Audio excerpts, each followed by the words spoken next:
This is Neeraj and you are watching निकोलॉजी। चाणक्य नीति प्रथम अध्याय श्लोक 6वां। व्यक्ति को आने वाली मुसीबतों से निपटने के लिए धन संचय करना चाहिए। उसे धन संपदा त्याग कर भी पत्नी की सुरक्षा करनी चाहिए। लेकिन यदि आत्मा की सुरक्षा की बात आती है तो उसे धन और पत्नी दोनों को तुच्छ समझना चाहिए। चाणक्य इस नीति में कहते हैं कि संकट और दुख में धन ही मनुष्य के काम आता है। यानी कि जो भी कोई प्रॉब्लम आती है तब हमने जो भी धन बचाया है, जो भी पैसे बचाए हैं, वही हमारे काम आते हैं। इसीलिए चाणक्य कहते हैं कि मनुष्य को धन की रक्षा करनी चाहिए, पैसे बचाने चाहिए कि जब भी हमारी लाइफ में कोई प्रॉब्लम आए तब वो पैसे काम आए। फिर आगे चाणक्य कहते हैं कि पत्नी धन से भी बढ़कर है, इसीलिए पत्नी की सुरक्षा धन से भी पहले करनी चाहिए। चाहे आपका धन चला जाए मगर आपको पत्नी की रक्षा करनी होगी।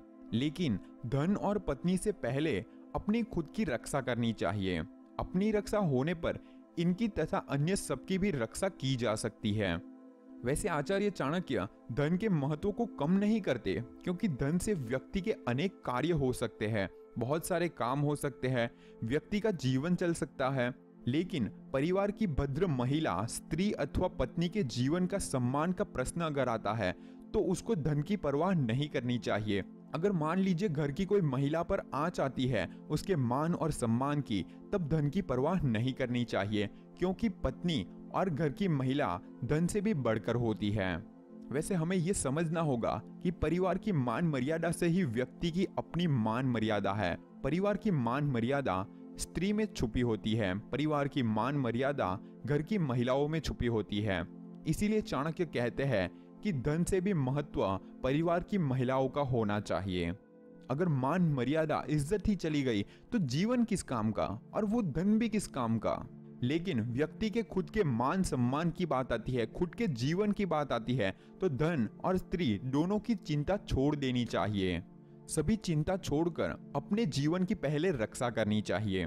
जीवन रहेगा तो पत्नी के साथ रह भी पाएंगे और धन का उपयोग भी कर पाएंगे, वरना ये सब व्यर्थ है, कोई काम का नहीं रहेगा। ना ही पैसे काम के रहेंगे, ना ही अपनी पत्नी के साथ रह पाएंगे।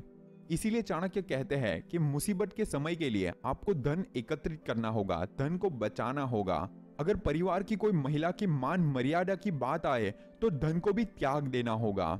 और आखिर में कहते हैं कि खुद के जीवन या फिर खुद की रक्षा करने का समय आए तो धन और स्त्री दोनों को भूलकर, दोनों की चिंता छोड़कर अपने जीवन को पहले बचाना होगा। So that's it. आज का वीडियो यहीं पर खत्म करते हैं। ये था 6वां श्लोक चाणक्य नीति के प्रथम अध्याय से।